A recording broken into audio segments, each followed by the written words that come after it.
Welcome to the Ages of Rock podcast with your hosts Bill Algie, Dennis Talbot, and Alan Tate. We are three guys who have one thing in common, a love of rock and roll. Our goal is to talk about all things rock.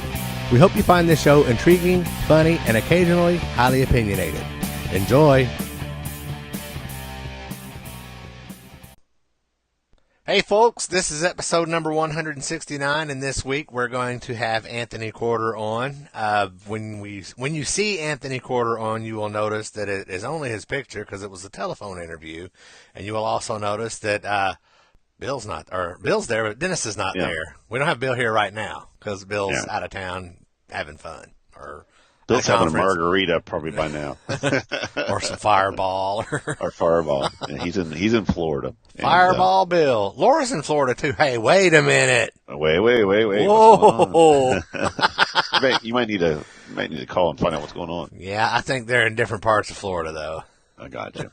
All right, well, this pre-show I think is going to be pretty short because I don't have any, No, I don't have anything to say. You don't have anything? Nothing to say?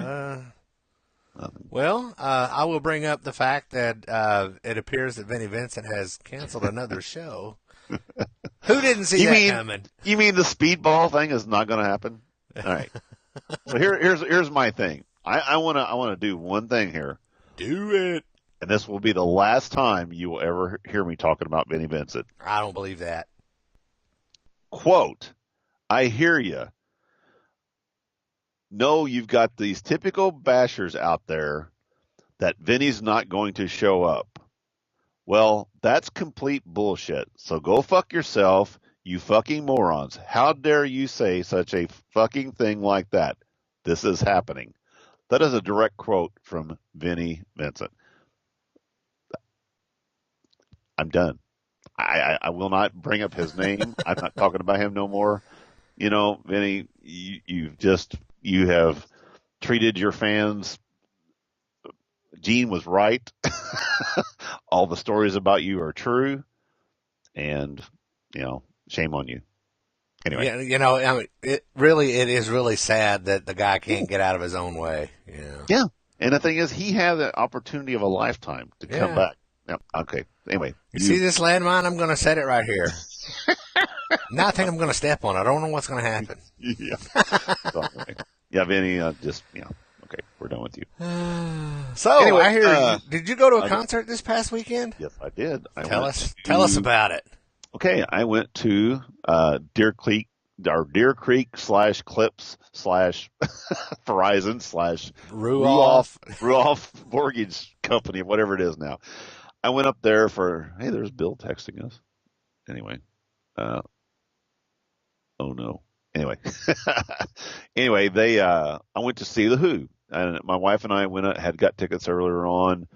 I had bought yard tickets, and thanks to Mr. Bill, he sent me a message earlier in the afternoon or that morning saying that he had a phone. Somehow he gets from Live Nation, he gets these updates, and they said that they were offering upgrades on seats. And so he gave me the link for this deal. Well, they weren't doing it for up till it was like 4 or 5 hours before the show. So out on the drive up there, I looked at it and they said it was open at that point. And he said you can upgrade your seats for $25 a piece from a lawn ticket to a actual seat. So I upgraded for $50. We had chair back seats. We were right center. I mean, it was perfect. I mean, it was well worth. I think those tickets originally, when I looked at them, they were around $140 for that section. And so I ended up getting them for $45, so it's about right around $70.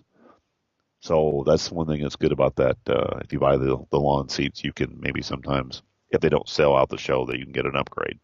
Hopefully when I go see Iron Maiden, I'll get an upgrade. Yeah. So the show itself, though, I'm telling you what, I Googled right as soon as they got started and we started listening to him, and I Googled just to find out exactly. Roger Daltrey is 75 years old, and the man sounds like he's 25. And Pete Townsend is 74 and plays like he's 24. Do you think Pete gave anybody windmill cancer while he was at the show? I don't know. But I tell you what, they're doing this tour here. They're doing with the symphony orchestra, and they are actually all new. Um, every time they go to a new town, they basically just get these new players. They have a cellist and a violinist that go along with them, and they're kind of they call them the librarians. They're the ones that are in charge of getting all the paperwork to all the orchestra people.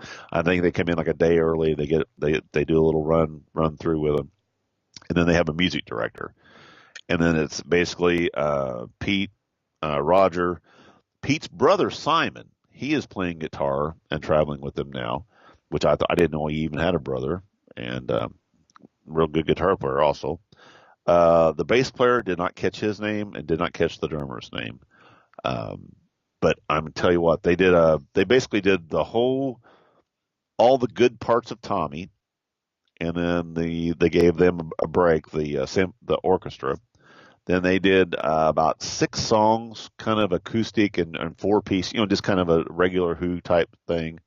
Then they brought the orchestra back again and then played a few more songs in the rest of the night.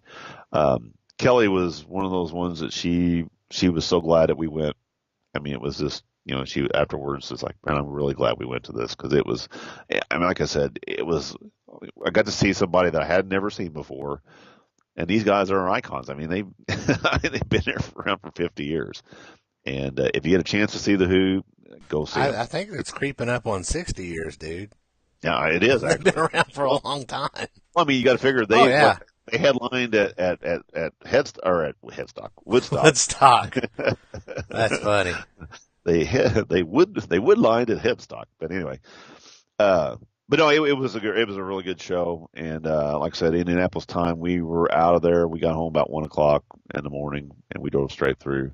If you are going to the Ruhoff Center up there, Sleepy Bear Campground, go there, pay $20, and park your car.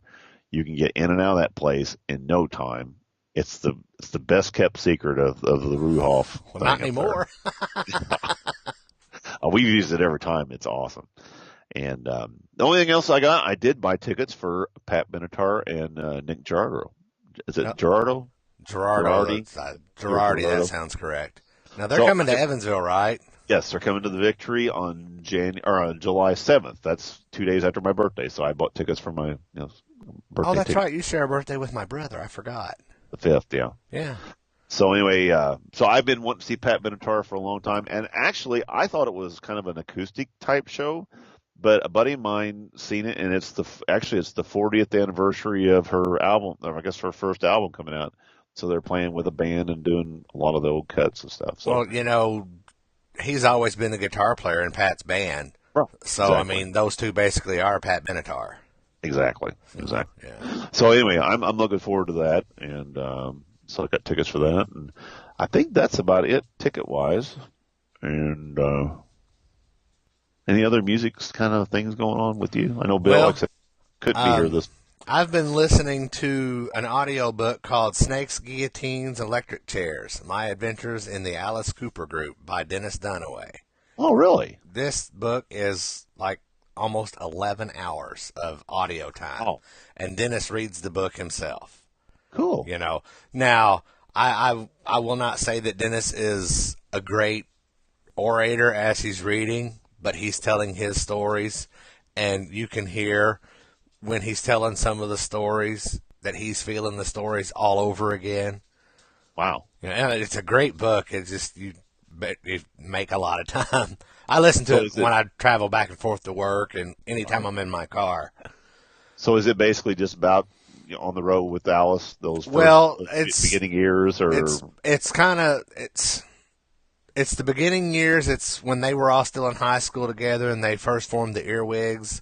Sure. As a mock beat, mocking the Beales or whatever, and then the transition from the Earwigs to the Nas to they had a couple of different names before they came up with the Alice Cooper thing, So it talks about all of that. It talks about how each person in the band, how they came together, how the band worked as an organization, and cool. I'm up to the point now to where it's all starting to. The Alice Cooper band, right, or the Alice Cooper group, whatever that entity, however it was supposed to be called, sure, is starting to come unraveled. okay, So cool. I still have like 2 hours worth of listening to do, but Right. we've gotten past the part where everybody loves Vince Vernier. Gotcha. So, Well, but I that's mean, awesome. you have to take some of this with a grain of salt because this is Dennis's point of view of how things Right. went. Well, And the only thing that I'm really going to say about that is sometimes the way he tells the stories, it's like he came up with all of the good ideas in the Alice Cooper group. yeah. I don't think that's probably right. Well, it's one of those situations where, like you said, you got to take it with a grain of salt because it is his perspective and his opinion and his way he saw it. Now that's Right. just a Now, portion. I would like to see all of the other members of the band who are still Right. alive to do their own, and I'd like to read all of the different ones and see how many of the stories kind of mesh Right. together and, they're not contradicting each other. Huh. Cool. Because, Now, is this something that just come out? if Sorry. you read any of the four original members of KISS, their Right. books from their point of view is the other three members in this band are just fucking idiots, and I saved the fucking band. Exactly. And that's Exactly. not true. I'm not sure when it came out. I didn't even know it was out. That's what I'm saying. Is A this friend something of mine in recently St. came Louis out? was like, "Man, you've got to listen to this," Huh. So I got it, and I was like, I was expecting like a 3 or 4 hour read, like the Paul Stanley book was, and I got that thing loaded on my phone, and I'm like, 10 hours and 58 minutes? Shit.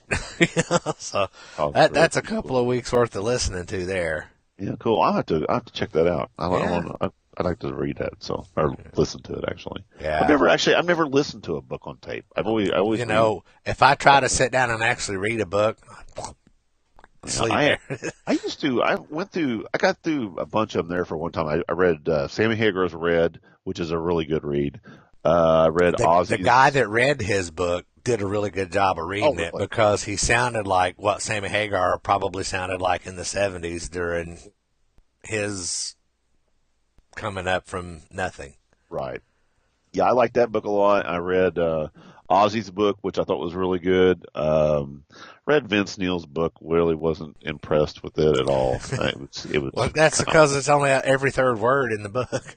Right, and then but I would buy them on my Kindle. Hey Vince, you want to come on a podcast? he's eating a fucking cupcake the whole time he's fucking talking it.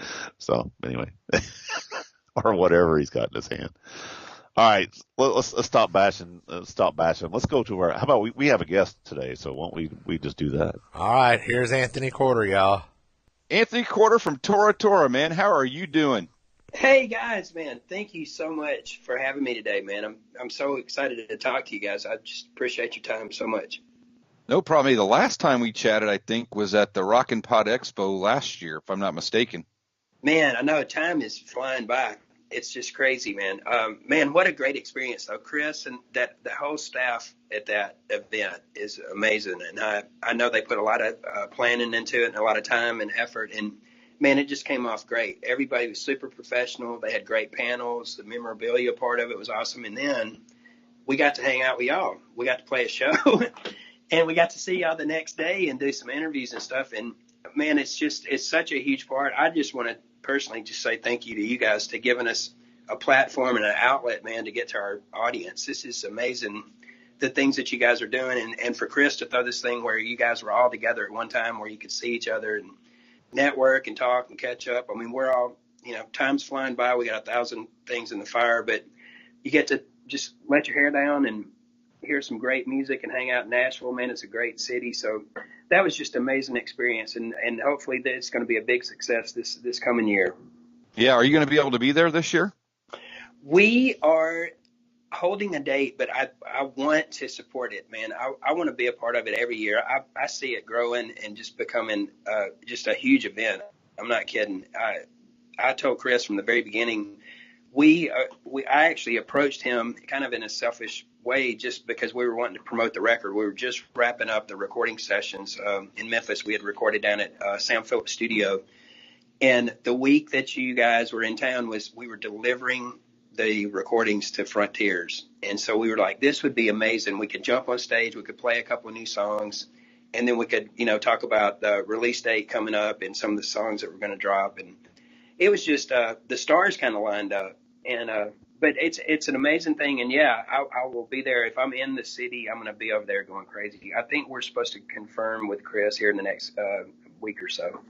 Cool. That'd be great. It was a lot of fun catching up with you and stuff like that. It is a blast. I mean, I think that the first year it was kind of amazing. After that very first year we did it, there's just friendships that bonded, and it's kind of weird. It was kind of like we'd known each other for a long time after about the first hour, and Yeah, it was pretty cool. So, we've met those guys a couple of different times at different places here, off and on, and we're really looking forward to getting back down there in August. So hopefully you'll be there and we can get to hang out. That'd be awesome. Be great to see you again.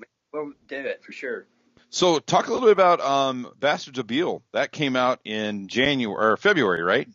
Yeah, it came out. We had talked to Frontiers about the release date. We let a sneak peek static video out December 6th or 7th, right around in there, and dropped a song called Rose of Jericho, which we had kind of talked about which song on the record we wanted to drop, and we felt like that was a pretty straight ahead kind of rocking tune. And then in January we did another sneak peek, Silence the Sirens, which was kind of an outlier on the record. It was the one that it just had kind of a different feel to it, and just it was one that kind of stuck out to us that we said, this wouldn't be fun to let out. And while we were planning all those dates and stuff, we started thinking about Monsters of Rock cruise was coming up. We went on it, and it set sail the 24th of February. So we let the record out the 22nd. So we were jumping on the boat to let everybody know that they were going to hear about it first on the boat. We were going to play them some new songs, and we actually took some physical product with us, so they were going to get it first on the cruise. So we were really planning it probably about, last summer, 2018. We were talking about the dates and how everything was going to line up. And, man, Frontiers has been amazing. Nick and those guys are, they're working with a ton of artists. They're giving people like us an opportunity to be back out and connect with the fans and stuff. And the stars just kind of aligned for us. When they approached us, I think, or at least in my mind personally, I was hoping that we would get together and record some new stuff at some point. But we were, just being transparent with y'all, we were all raising families and kind of had stuff, external things outside of music going on. But when they came along, it was just right after our bass player had a health issue. He had been diagnosed with cancer, and he got a clean bill of health. Everything was great, and the doctors cleared him. And the first thing he said is, I want to get on the road and go see people. He goes, I don't care if we're playing to 5 people or 5,000 or whatever. He said, I just want to get on the road. And all of us kind of had a new perspective on life, man. We've known each other for 30 years. We lived some pretty crazy lifestyles, a long time ago. So anything about our health is kind of serious when we're kind of getting a little bit further, a few waves down the road. And so anyway, when he was okay, we hit the Monsters of Rock, and 2017, that was our first time to do it. And man, we found our tribe. We got on there, and we saw all the bands. We knew the bands on there. We had toured with a bunch of them. The fans were amazing. I mean, that Larry Moran, the guy running it, has put it together, and it's an awesome experience. I get to just hang with you, and they got all these activities that we do together as a group, and we enjoy it just as fans of seeing the other bands. But anyway, talking about Frontiers, they approached us in 2017 and asked us if we would be interested, and it was just like, I think the whole issue with us through the years is always just, is the time going to be right? And it happened to land right when we all kind of looked at each other and went, hey man, the kids are getting bigger. We're not cool anymore. They don't want to hang out with us. They all have their own agendas. And they're doing their own thing, and maybe we could sneak away and have some rehearsals and do some writing. Our passion for writing and the love of music and being creative and everything has never gone away, man. I mean, I'm 30 years in, and I still remember sitting on the edge of my bed strumming my guitar for the first time. My uncle and aunts were showing me guitar chords, and just music was so powerful to me. It was ingrained in me. My family was real musical on my mom's side, and they had introduced the love of music to me for as far back as I can remember, from everything from Mississippi John Hurt to Kiss to James Taylor, Neil Young, Boston, and the list goes on from about the 70s, man. Janis Joplin and even back to Stax and then backtracking into Elmore James, all these crazy influences. But it had just been so big part of my life, man, that it's never gone away. And we've all been creative, even outside from each other. We've all still worked on projects and been writing and helping artists, producing people and all that. So when this came along, it was just a huge opportunity. It was just kind of like we got a breath of fresh air, man. It was like we just took this big breath, and we were excited. We were kind of wondering what it was going to sound like, because it had been a second, between our records. The last thing that was official with anything was we were in the studio working on a recording that ended up being Revolution Day, and that was like '94. And we had done some outtake releases, some previously unreleased material through like a little solo label here in Nashville. But this was new, and we didn't backtrack. We didn't go find other ideas from a long time ago or anything that was laying around. I mean, we walked in, and it was just and being honest with y'all on the interview, is we put a piece of white poster board on the wall like we did when we were little kids, man. And we put, we put the titles up there, even if it was dummy titles, and then we put, arrangements, vocals, parts, solos, and just started working on it. And it was just, man, it was amazing. When I walk in and Keith and John and Patrick are there and they hit a chord, I close my eyes and I smell stale beer and cigarettes. And I think I'm 18 years old. I really do. I feel like, and then I start singing. I realize, I'm a little bit further down the road, but it just, there's something about the three of them and the way they play their instruments that is our sound. And that's what our producer, Jeff Powell, that worked on Bastards Beale with us, he's been a friend of the band for 25 years. He worked as an assistant engineer on Wild America. He knew us, and he actually came. We did a benefit show for Patrick when he was sick in Memphis to kind of help with his medical bills. And we had some people show up. A matter of fact, a lot of musicians showed up, and a lot of people from around the music community sent things for us to auction off, which was amazing. I mean, everybody from the guys in Winger and Foo Fighters and all kind of stuff showed up at this venue. It was amazing. People played and sang. He just contacted me a couple of months after that event, and just he works out of Sam Phillips' studio in Memphis, and he cuts straight to vinyl. So he's one of the only people in North America that does it. Well, he called me and just said, or sent me a message and said, "Man, I can't quit thinking about y'all's event." And he said, "It's the four of y'all when you get together. That's the Tora Tora sound." He said, "Do you want to come cut a couple of singles with me?" And he didn't know at the time that we were talking to Frontiers. And so I got back in touch with him. I said, "Man, you're not going to believe this. We don't want to just come cut two. We want to come cut a whole project when you have time." And so it was amazing to work with him. I mean, he's kind of like a family member. We've known him so long. And he was a great resource to us just to have as far as all of our pre-production that we wanted to do. We're not working on budgets and stuff like we used to in the 80s, when there was physical product going out the door. We had huge budgets, and we'd spend a week trying different drum heads on and getting different sounds.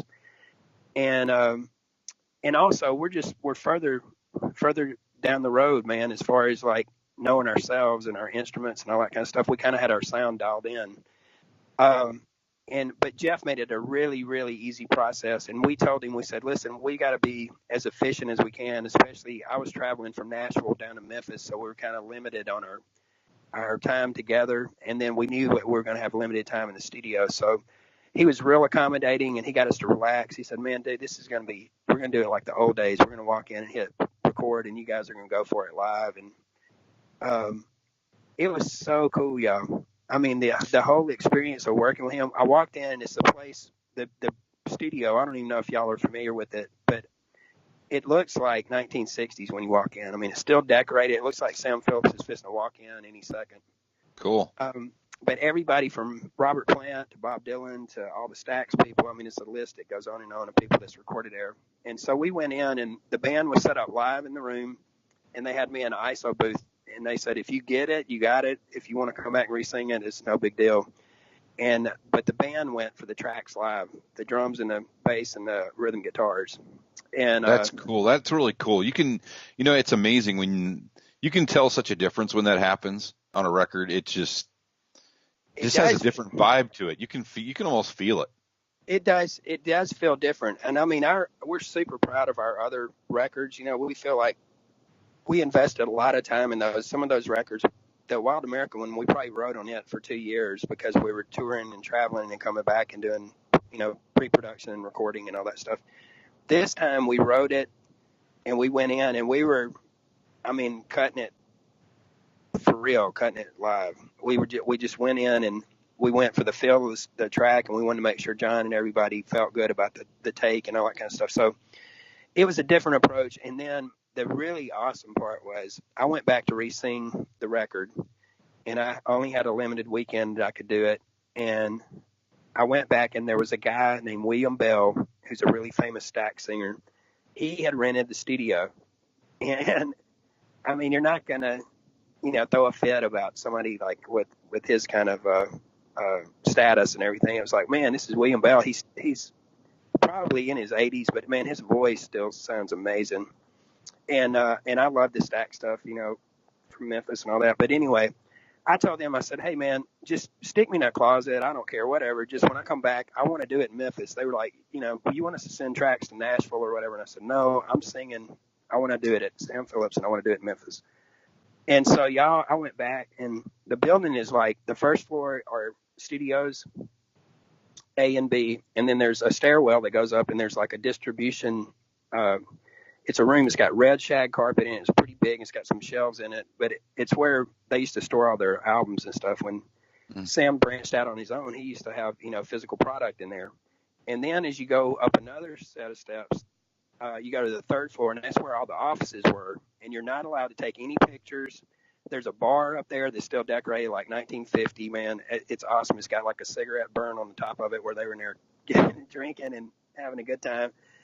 And the general manager's office and, of course, Sam's office. Well, the day that I came down there, man, they said, come here, we want to show you something. And they took me up the first flight of stairs, and they turned the second set of stairs. And Sam Phillips' doors to his office were open, and my microphone was sitting in his office. And I like to die. Holy shit. I'm not kidding. You're not even allowed to go in there. And they had me set up. They had done everything mobile. And they said, we wanted you to cut it, and you said you wanted to be here, so we're going to do it up here. And so it was me and the producer, Jeff Powell, and Keith, my guitar player. He sat with me the whole weekend. I sang 5 songs on Saturday and 5 on Sunday. But, man, y'all, it was red shag carpet. It had, like, white leather chairs in there. Each chair had, like, a stand-up 70s cigarette ashtray by it. It looked like they were fixing to have a party in there. And we were waiting for Sam to walk in. That's what it looked like. And then across the room, there was this old television set that was probably from the late 50s, early 60s.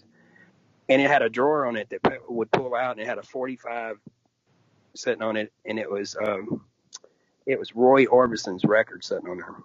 And so I looked at that little 45 in between all my takes. I'd look down and go, oh, my God, I'm sitting in Sam Phillips' office, and I'm singing my new record, and here's Roy Orbison's 45 sitting there. That's and it was cool. it was inspiring, man. That's cool as hell, man. I just go, man, this is crazy that we get to do this and be a part of this. And it was just so fun. And like I said, it was really fast, the whole experience. But I think we captured something really cool. We didn't overthink everything. We did a lot of prep before we went in the studio. Jeff was real accommodating that way. So we went in and we made a map, and we went through and just picked out the things that we were going to need to work on. And we told him, what our timeline was and what our budget was. And we said, if we can do this and pull it off. And he said, I'm going to make it work. We're going to do it. So it was so fun. I loved it. We had the best time, and I'm really happy about how the songs turned out. It's been a long time. And what I was telling y'all before is we were kind of nervous too, because we weren't sure what would it be, when we got finished with it. But we just felt like that title, the Bastards of Beale, there was a lady named Sherry Sloan that did an article on us back in the early 90s. And she came and hung out with us in Memphis one weekend. And she titled her magazine article, The Bastards of Beale Street. And that's kind of where we got the inspiration from. And well, thanks for answering my next question. Oh yeah, man. But listen, we also think of it as it's kind of a tribute to we feel like Beale Street's touched a lot of people all over the world, man. Not only just people like us, rock and roll people, but it means something different to a lot of people. And the song itself is kind of a tribute to it, talking about W.C. Handy and him starting it, and Robert Church. He was the guy that started Beale Street. You know, after the yellow fever epidemic in Memphis, he went in and bought all that land, and it was just a dirt road. It wasn't. There was nothing down there, man, and he built it up with all the money that came in. I mean, he's got a great story. There's a book about it, Beale Street Dynasty, and it talks about he came in and he kind of opened some brothels, and he had some people down there partying and having a good time, but he earned a lot of money, and then he got swayed from the dark side. He ended up trying to help the community after he had become a millionaire. He started kind of giving back to the community and helping people down there. So it was kind of a cool story, and that kind of inspired the start of the song, the Bastards of Beale. Our bass player, Patrick, had brought in the music, and we were talking about it. And Keith and I were talking about, he was had read a review of that book, and we were talking about all the stuff. And just growing up there, to us, y'all, I mean, that's where we cut our teeth. We went down there and we would sneak in and watch people play the touristy kind of blues bars and all that kind of stuff. And we made friends with them. And we played at the New Daisy on Beale Street. It was a little 900-seat theater. You know, growing up, that's where we started. And we did band competitions and all kind of stuff down there. And it's just, it's had a big impact on our life. And but when you mention being from Memphis, or you mention Beale Street anywhere in the world, if you're talking to people about music and stuff, it really resonates with people. Mm-hmm. They recognize it. Yeah, that's for sure. And it's kind of funny. I've been a lot of places, but Memphis is a place I haven't been yet. And I know Dennis he went there last summer or the summer before that, and they were talking about. I think they've been there a couple of times. To some shows and things like that. And he likes going down there. I've never been. I just got to get down there. I just haven't. Man, if you ever go, you need to let me know so I can turn you on to all the places to go eat. I mean, I live in Nashville, and this is a wonderful city, but I'm still a little biased towards cutting my teeth down in Memphis. I still miss it. It's got a lot of soul. The city it's a lot like any of your river cities, like Louisville or St. Louis mm-hmm. or any of those. It's a transient kind of place. It's a place where the people from rural areas have gone in to try to make something better for themselves, and but it's got great food. I miss the food a lot, man, the places to eat. So if you ever go down there, you need to just shoot me a note, and I'll just text you a list of places you need to try out. I mean, there's a lot of places off the beaten path that aren't touristy to go and try food and to find some really cool music. Cool, man. That sounds great. So, hey, talk about, you guys just played the M3 Festival a couple weeks ago, right? Oh, my God. It was so awesome. Man, y'all, listen, that's like a bucket list thing for us. That festival has been going on for about 11 years, and we've known about it. We've been in contact with them. We really wanted to try to make it happen for the 10th anniversary, and just logistics and schedules and all that, it wasn't going to work out where we could make it. And we told them last year, we said, we want to come next year no matter what. We're just going to go ahead and try to get them to lock us in to the schedule somehow or another. And, man, to go there and be a part of that and walk out on that stage, man, I mean, that's where one of my old record reps, I'm friends with him, it's a guy named Al Marks. He was one of our record promoters for A&M. He wrote me when he saw we announced that, and he said, I saw Led Zeppelin open for The Who at Merriweather Post Pavilion. Oh, wow. And we were like, oh, my God, this is awesome. And I was like, man, are we sure he's telling us the truth? Is he just messing around with us? But, man, we verified it. Yes, that was true. They also said Janis Joplin played 2 nights there, when she was up and coming. And so they've done a lot of work on there was new facilities around it, as far as like, where the dressing rooms were in the offices and all that. So it was really nice. But just being on the stage, I didn't want to leave. We had a shorter set, and I got out there and was just like, oh my God, I love it. I don't want to get off here. It's great. And it sounded amazing. The crowd was awesome. It was so fun. And we kind of did a surprise for the people that were attending. We were staying at the Sheraton where most of the M3 people had rooms and were staying and stuff. We flew in Friday night, and we did a surprise 3-song set in one of the ballrooms there. We went and kicked off like a little, it was kind of like a jam session. There was the people from Enough's Enough, the guitar player Tori was there, and the Black and Blue guys were there, and I think, man, there was a handful of musicians there right when we got there. It was really funny, man. I had a crazy experience, man. My flight got canceled Friday out of Nashville because of the weather. Wherever my flight was originating, they had bad weather, and it just canceled my flight at the last minute. So I was scrambling, and Southwest was nice enough to be accommodating and try to get me there, but they said, you got 2 choices. You can go to Chicago or you can fly to Tampa. And I said, I just need to get to Baltimore. I don't care wherever you're sending me, but I need to be there tonight. And but anyway, I got there, and I didn't get in till late. We got there about 11:30. By the time we got off the airplane, got to the hotel. But we walked in, man, and we walked in, my phone rang, and they said, hey, we're in the ballroom. You ready to play? And I said, yeah, let me just throw my guitar in my room, and I'm headed down. We're ready to do this thing. And it was so great, man. The crowd was so awesome. And I think they had sent out a message, like text some people and told them that they were going to have a surprise for them in the ballroom for them to show up. And so there was a big crowd, and we got to visit with the dudes. Tori is an amazing guitar player from Enough's Enough. They got up, and he was with some of the Black and Blue guys, and they did Cold Gin by Kiss. They did Highway to Hell.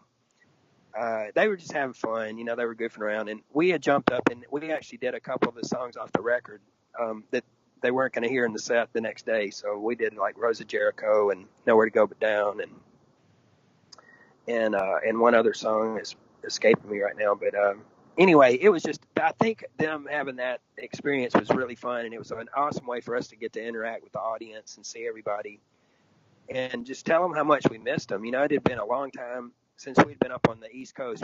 We did one show in 2017. Bradley Entertainment had invited us up to do a thing during December of 2017, a sleazy, slimy Sunday. We went and did an event up there for him, and that was our first time up there in like 25 years. So it was just amazing, man. The people were awesome. We cut our teeth up on the East Coast right before the record came out. We spent a few months up there just running up and down the East Coast right before Surprise Attack came out. So it always holds a close spot to our heart. That was the first place we went when we left Memphis. We had never before the first record came out, we had never been on tour or anything. We just were a Memphis-based band, and we cut the record in Memphis. And so New York and the East Coast over there, Baltimore and D.C. and all those places those were our first kind of introductions to being out on the road. Cool. So what do you got coming up? You have any dates coming up yet? Yeah, we're super excited. We're headed to Denver this weekend. Wolfpack Productions out there. Anthony and the guys have invited us out. After that, we're doing really something kind of unique in Memphis. We're doing a really small venue, Lafayette's in Midtown, and we're going to do an acoustic performance. And we're actually recording this. We've never done this before. We always are either, wide open or doing a ballad, as far as our dynamics on stage. But we're going to do an acoustic full set, and we're digging really deep in the catalog. We've gone back and found some things that we really like and that we wanted to just do that we probably would never do in one of our regular sets. So I think it's going to be something really unique, and it'll be something fun for our hometown crowd that kind of kicked us off. It's kind of a way to say thank you to them. We're celebrating 30 years, man. Our first record came out in 1989. So if you would have told me back then that I would still be able to do this and sing and be with these guys, I mean, it just, it means a lot to us. We still enjoy being around each other. We're still telling the same dumb jokes that we've been telling for 30 years, but it's just funny, y'all. I mean, when we go out on the road, it's still the same feeling. We still are crazy about it. We still love the performing part. I could probably do without the, hey, let me borrow your readers. Nothing says rock and roll like, hey, let me borrow your glasses. I can't figure out what my ticket says. We wouldn't know anything about that. I have no idea what you're talking about, man. I don't know what happened. It's just like overnight, I thought something was wrong with my phone, but I don't know. That's a whole nother conversation, I guess. But anyway, we do enjoy each other. But so we got Denver. We're doing Memphis. I think we head to Missouri after that. Then we're headed up to Massachusetts and Maine. We got some tentative dates in Texas, and then I know we're headed up to Chicago at some point. We had to move a date for that. So we're kind of starting to get a little more active. We probably have done a few shows a year where we're kind of doing some one-offs just to kind of stay in touch with each other, We've always stayed close. I mean, I have one sister, and these guys are my brothers, man. I mean, I grew up with them. We had went through all the experiences together, from starting out not knowing anything, and then, having record deals, and then that going away, and then all of us going through, family stuff and all that kind of stuff, raising families and health. And so we've been together a long time, and we don't take it for granted that we get to spend time with each other. When we get away with each other and stuff, we really enjoy seeing each other and hanging out and getting to be with all the other people, to share time with them. So. Yeah, that's cool. Well, man, thank you very much for spending some time with us today. We really appreciate it. Man, we had the best time talking to you. Thank you so much. I'm serious. Yeah, absolutely. I do hope you make it to Nashville. I mean, to Nashville. I mean, obviously you're going to make it live there, but I hope you can make it to the Rockin' Pod. But because it was great. You just came down and sat down with us, and we had a great conversation. I really enjoyed it. It was a lot of fun. Man, yeah. And definitely, you got some energy that is nonstop. I can't imagine what it's like seeing you on a big stage. So hopefully we get to do that pretty soon. That'll be cool. Well, hopefully we'll see you out on the road somewhere if I miss you here in Nashville. And be sure you guys stay in touch with me. If you do the Memphis trip, let me know, and I'll point you in the right direction. Oh, I'll do that. Oh, don't worry. We're going to hunt you down now. All right, man. That sounds great. We got your numbers, man. Absolutely, man. Y'all call me anytime. And, man, thanks again for letting me talk about the record, man. It's something we're real proud of, and I appreciate y'all giving us a chance to talk to everybody. Cool. Where can you find can you give us some give our listeners and viewers where they can find Tora Tora material? Yes, you can go to toratoramusic.com. We're on all the digital platforms. If you want physical product like an LP, you can get that on Amazon. We're on Spotify, all your normal places where you find stuff. And keep up with us on social media. Tora Tora Band. We're on Facebook and Instagram and Twitter. You can find us on any of those, and it's us. We're interacting with you on there. Just a quick note: if you're getting CDs versus vinyls and all that kind of stuff, check out the back of the vinyl, man. When you're getting ready to buy stuff, it's we had a guy named Dean Tomasak. He did the artwork for the album. He's a great artist, and but he's also a musician. He's a bass player. He played in a band called Valentine Saloon. I don't know if y'all remember those guys from the 80s, but we met up here actually with the Rock and Roll Residency. We played a show together and jumped up and played some Aerosmith together. They were doing Rocks and Toys and Attic back to back, and Dean and I played on a song together. And this was probably 6 or 7 years ago. But anyway, I knew he did great artwork, and he actually drew Beale Street on the back of the album, the vinyl artwork. Man, it looks awesome. It's great. Cool. I do collect vinyl. Alan doesn't know what vinyl is, but I remember. I know it. It's very funny. It's cool. All right, man. Well, thank you very much. We appreciate your time. Man, y'all too, man. I hope you have a great night. Thank you, guys.